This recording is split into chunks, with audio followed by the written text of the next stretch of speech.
ஒரு காகம் வசித்து வந்தது.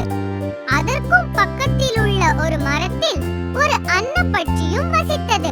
அந்த பட்சி மணிக்கணக்காக அந்த அழகிய குளத்தில் தான் நீந்திக் கொண்டிருக்கும்.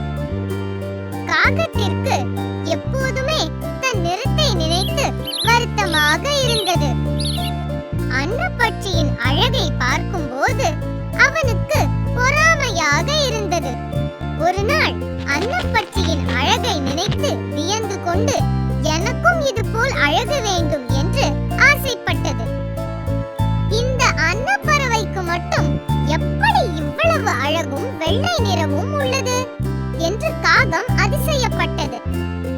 ஒருவேளை அப்பறவை எப்போதும் தண்ணீருக்குள்ளே இருப்பதாலும் பல முறை குளிப்பதாலும் வெள்ளையாக இருக்கின்றதோ என்று நினைத்தது. காகமும் இனி எத்தனை முறை முடியுமோ அத்தனை முறை குளிப்பது என்று தீர்மானித்தது.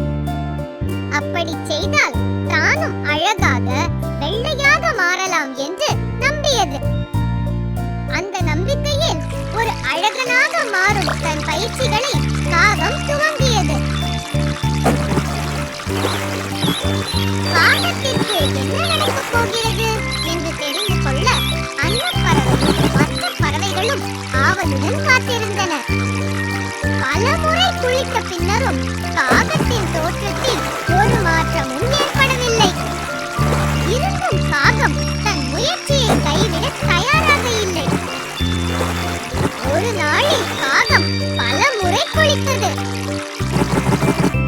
கடைசியில் ஒரு நாள் காகம் காய்ச்சலில் விழுந்தது. அதிலிருந்து நலம் பெற்று வர மிகவும் கஷ்டப்பட்டது. அப்போதுதான் அந்த காகத்திற்கு தவறு புரிந்தது. பலன் கிடைக்காத இந்த முயற்சியை நிறுத்த வேண்டும்.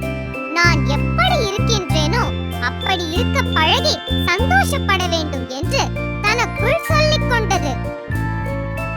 மனதில் அப்படி ஒரு மாற்றம் வந்த பின் அந்த காகம் எப்போதும்